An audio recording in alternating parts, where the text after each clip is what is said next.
चलिए यहाँ पे हम पढ़ने वाले हैं सी लैंग्वेज के अंतर्गत कंट्रोल स्टेटमेंट्स के बारे में। तो कंट्रोल स्टेटमेंट होती क्या है, इसको कंट्रोल फ्लो स्टेटमेंट भी बोला जाता है। अब फ्लो का मतलब होता क्या है? फ्लो का मतलब होता है बहाव। अब यहाँ देखिए सिंपल, हम जो है इसके पहले कुछ प्रोग्राम बनाते थे। जैसे स्टार्ट हमने करे, नॉर्मली 2 नंबर इनपुट करे, उसके बाद हमने दोनों को जोड़े और उसके बाद सम में उसको ट्रांसफर करे और प्रिंट कर दिए, बाद में एंड हो गया। यानी कि नॉर्मल अगर देखें तो जो प्रोग्राम का फ्लो है कैसे चल रहा है, ऊपर से लेकर नीचे तक चल रहा है। यदि हम चाहते हैं इस फ्लो को बदलें, यानी कि अपनी इच्छा अनुसार हम इसमें जो है इसको अप्लाई करें या अपनी इच्छा अनुसार इसको रन करें, तो यहाँ पे इसी को मैनेज करने के लिए यूज़ की जाती है कंट्रोल फ्लो स्टेटमेंट। इसीलिए इनका नाम पड़ा है कंट्रोल फ्लो स्टेटमेंट या डिसीजन मेकिंग स्टेटमेंट भी इनको बोला जाता है। तो हम यहाँ देखते हैं, यहाँ देखिए स्टार्ट की गया, स्टार्ट जो है प्रोग्राम स्टार्ट हुआ और साथ में यहाँ देख सकते हैं हम, देखिए एक वेरिएबल लिए नम और उसके बाद इनपुट कराए कोई भी नंबर और उसको नम में ट्रांसफर कर दिए। नम को यहाँ पे कैलकुलेट किए कि यदि उसका रिमाइंडर 0 आता है, इसका मतलब वो क्या है, इवन यानी कि सम संख्या, और नहीं आता तो ऑड। मतलब क्या हो रहा है यहाँ पे देखिए, प्रोग्राम यहाँ पे क्या हो रहा था, प्रोग्राम का फ्लो सीधा सीधा ऐसा चला जा रहा था नीचे की ओर, परंतु यहाँ पे अगर कंडीशन सही है तो इधर ट्रांसफर होगा और नहीं है तो इधर ट्रांसफर होगा। ठीक है, तो ये यहाँ पे हम जो हो रहा है मैनेज कर पा रहे हैं, यानी कि कंट्रोल कर पा रहे हैं फ्लो को। प्रोग्राम के जो कंट्रोल मतलब प्रोग्राम का जो फ्लो है उसको हम कंट्रोल कर पा रहे हैं, इसलिए इनका नाम जो है कंट्रोल फ्लो स्टेटमेंट है। साथ ही हम लूपिंग की अगर बात करें, लूपिंग में भी ये काम होता है। जैसे इनिशियलाइज हुआ स्टेटमेंट, टेस्ट करे, टेस्ट करने के बाद अगर ट्रू है तो लूप जो फॉर की बॉडी चलेगी और इस प्रकार अपडेट होगा और ऐसे चलते जाएगा राउंड पे। ठीक है, और यदि नहीं है तो गलत वाली स्टेटमेंट यहाँ पर रन हो जाएगी। यानी कि हम कंट्रोल कर पा रहे हैं किसको, फ्लो को, तो इसलिए इनको जो है कंट्रोल फ्लो स्टेटमेंट बोला जाता है। चलिए जान लेते हैं इसी के बारे में, इसके प्रकार कौन कौन से होते हैं और उसके बाद जो है इसके एग्जाम्पल के बारे में हम बात करेंगे। तो चलिए शुरू करते हैं।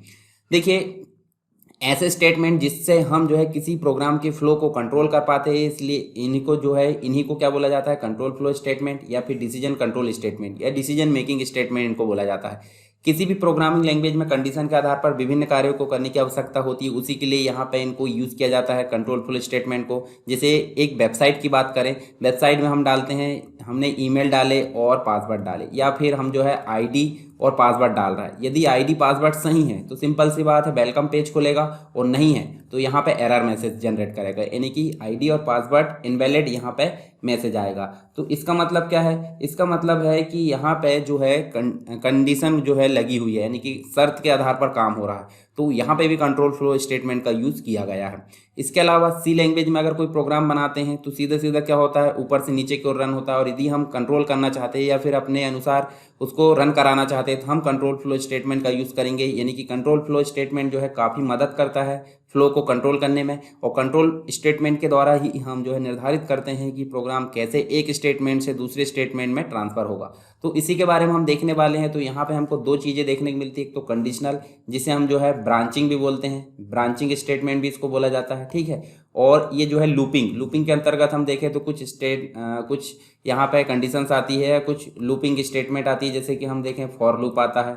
ठीक है, वाइल लूप की बात करें तो वाइल लूप हमको देखने को मिलता है। इसके अलावा अगर बात करें तो हमको डू वाइल लूप देखने को मिलता है। ठीक है, कंडीशनल स्टेटमेंट के अंतर्गत हमको इफ़ के सारे जो है देखने को मिलते हैं, जैसे सिंपल इफ़ है, इफ़ एल्स है, लेटर स्टेटमेंट है, नेस्टेड इफ़ है, ये सारी चीज़ देखने को मिलती है। इसके अलावा कुछ और अदर चीज़ें जैसे कि स्विच हम पढ़ेंगे इसके बाद में। ठीक है, स्विच के अलावा हम देखें तो यहाँ पर गो टू पढ़ेंगे, गो टू के बाद कंटिन्यू पढ़ेंगे, कंटिन्यू के बाद ब्रेक पढ़ेंगे। तो ये सारी चीज़ हम पढ़ने वाले हैं इसी के अंतर्गत। तो चलिए सबसे पहले यहाँ कंडीशनल, यानी कि हम बात करते हैं शर्त के आधार पर। ठीक है, और लूपिंग की अगर बात करें तो लूपिंग में जो है एक राउंड, यानी कि 1 से लेकर अगर 10 तक हमको वैल्यू प्रिंट कराना तो ये राउंड राउंड चलते रहता है। कब तक, जब तक कि 10 तक ना पहुंच जाए। जैसे ही 10 पहुंचा तो ये जो है एंड हो जाती है। ठीक है, तो इस प्रकार की कंडीशंस लूपिंग स्टेटमेंट के अंतर्गत आती है। तो चलिए यहाँ पे हम देख लेते हैं सबसे पहले कंडीशनल स्टेटमेंट के बारे में।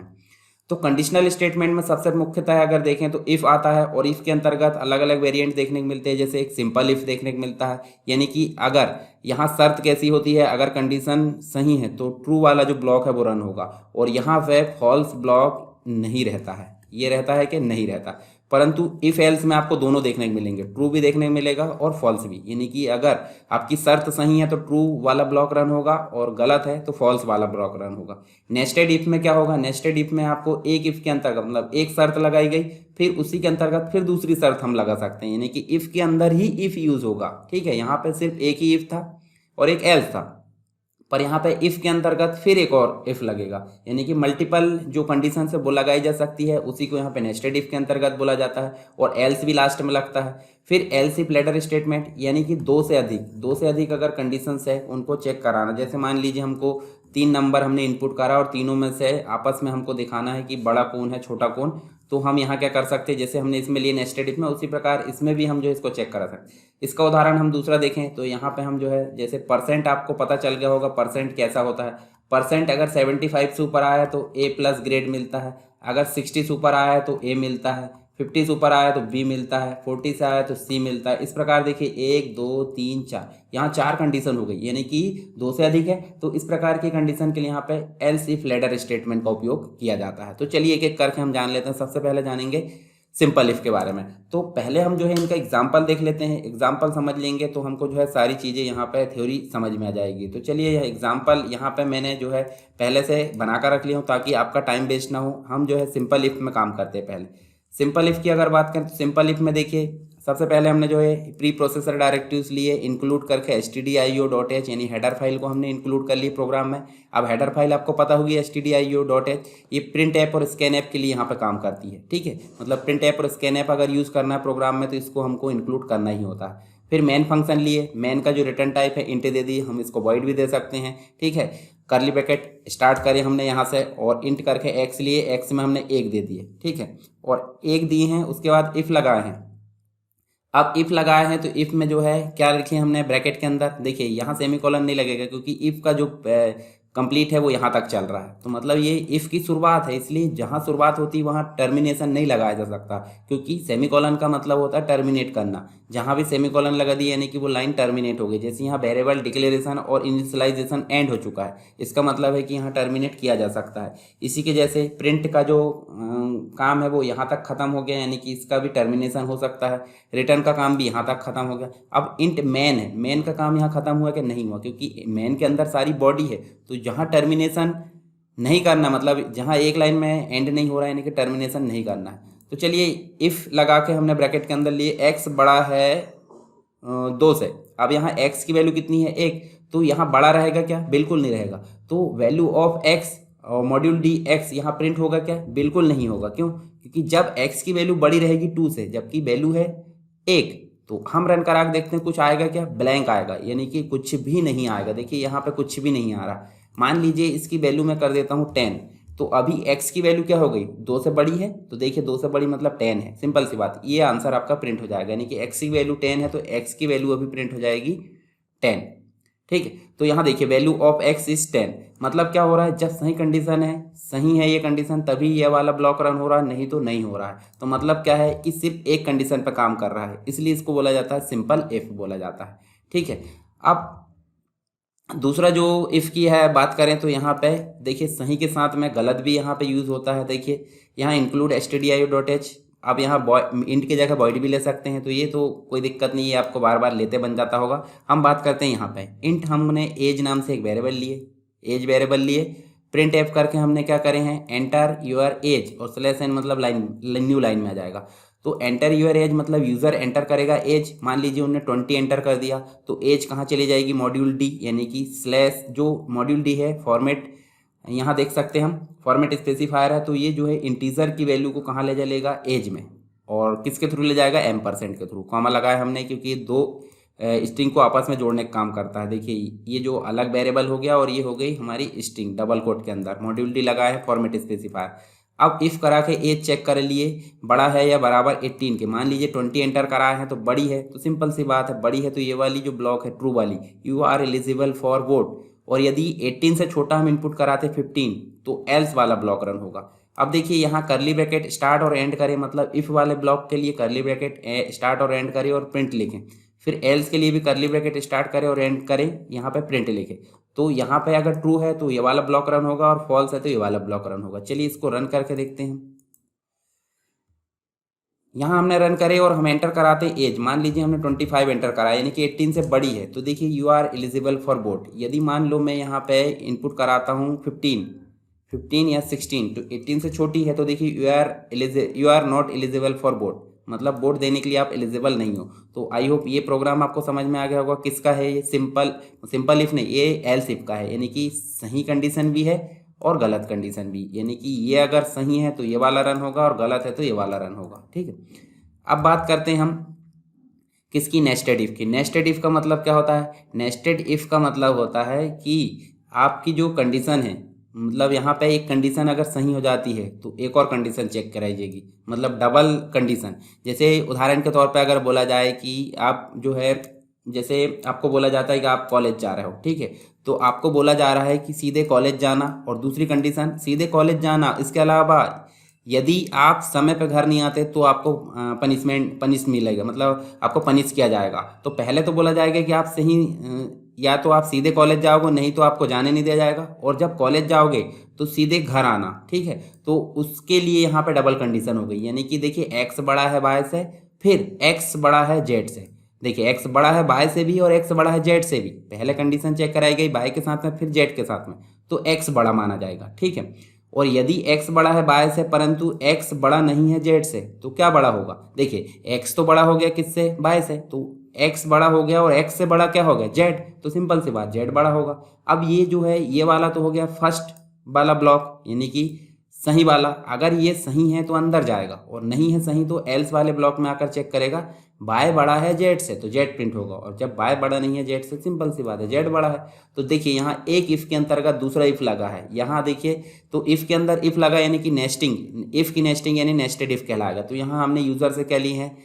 3 वेरिएबल हमने डिफाइन किए और तीन वैल्यू एंटर कराए हैं, और तीनों को मॉड्यूल डी इसकी सहायता से तीनों वेरिएबल में स्टोर करा दिए। किसकी सहायता से? स्कैनएफ। अब तीनों को हमने देखिए कैलकुलेट कराया है और आंसर प्रिंट कराया है। तो हम यहाँ पे जो है क्या कर लेते हैं, इसको एग्जीक्यूट करके कंपाइल एंड रन कर लेते हैं। जैसे हम इसको जो है रन करते हैं तो हमारे सामने एंटर 3 नंबर आया। जैसे मान लीजिए हमने 20 एंटर करा है, दूसरे को हमने 13 एंटर कर दिए, और तीसरे को हमने जो है किसको एंटर करा दिए? चलिए पहली वैल्यू बड़ा दिखाते हैं, तो हमने 10 इनपुट करा दिए। तो यहाँ देखिए ग्रेटर वैल्यू इज 20। अब जब हम इसकी दूसरी वैल्यू को बड़ा दिखाएंगे तो बड़ी दूसरी आ जाएगी, तीसरी वैल्यू को बड़ा दिखाएंगे तीसरी बड़ी आ जाएगी। तो यहाँ पे हमने यूज़ किए हैं नेस्टेड इफ़। आई होप आपको समझ में आ गया होगा। नेस्टेड इफ 3 वैल्यू एंटर करा के तीनों को हमने यहाँ पे कैलकुलेट करा है, मतलब एक प्रकार से बड़ा छोटा कंपैरिजन करा कर देखे हैं। किसकी सहायता से? देखिए ये जो है रिलेशनल ऑपरेटर की सहायता से, और वहाँ यूज़ हुआ है नेस्टेड इफ। ठीक है, चलिए अगला देखते हैं। अगला जो हमारे पास में लेडर स्टेटमेंट जो होती है वो मल्टीपल इफ के लिए होती है। ठीक है, अब मल्टीपल इफ का मतलब, यहाँ मल्टीपल इफ़ की बात करें तो जब 2 से अधिक कंडीशंस होती है उसके लिए यहाँ पे हम जो है मल्टीपल इफ़ का उपयोग करते हैं। मल्टीपल इफ़ के लिए हम जो है जैसे पहले में इफ़ लेते हैं, दूसरे में हम एल्स इफ लेते हैं। तो देखिए यहाँ भी कंडीशन चेक की गई है, यहाँ भी कंडीशन चेक की गई है, इसके बाद एक और कंडीशन है तो एल्स इफ फिर से लिया जाएगा, और जब कंडीशन एंड हो गई है तो लास्ट वाली कंडीशन को एल्स के थ्रू हम प्रिंट कर देते हैं। चलिए यहाँ देखते हैं शुरू से। हेडर फाइल तो आपको समझ में आ गई, मेन फंक्शन भी आपको समझ में आ गया, 2 वेरिएबल लिए हैं, वेरिएबल का नाम कुछ भी हो सकता है, कॉमा लगा के हमने सेपरेट कर लिए, सेमीकोलन से टर्मिनेट कर दिए। ठीक है, अब यहाँ देखिए हमने जो है प्रिंट, अब प्रिंट करके input the value of variable first, पहली वैल्यू एंटर कराए यूजर से और उसको मॉड्यूल डी की सहायता से स्कैनएप में स्कैनएप जो स्टेटमेंट है उसमें हमने नंबर में ट्रांसफर कर दिए। फिर दूसरी वैल्यू एंटर करा, उसको फिर से नंबर 2 में इनपुट कर दिए। अब यहाँ पे हमने क्या करा है? कंपेयर। इफ़ यदि नंबर 1 इक्वल टू नंबर 2 है तो क्या होना चाहिए? बोथ आर इक्वल, मतलब दोनों बराबर है। और यदि नंबर 1 बड़ा है नंबर 2 से तो नंबर 1 ग्रेटर। उसके बाद ये दोनों कंडीशन गलत है तो नंबर 2 ग्रेटर आना चाहिए। ठीक है, तो चलिए हम जो है यहाँ पे इसको रन कराते हैं। रन कराने के बाद पहली वैल्यू दे देते हैं 30 और दूसरी वैल्यू दे देते हैं 70।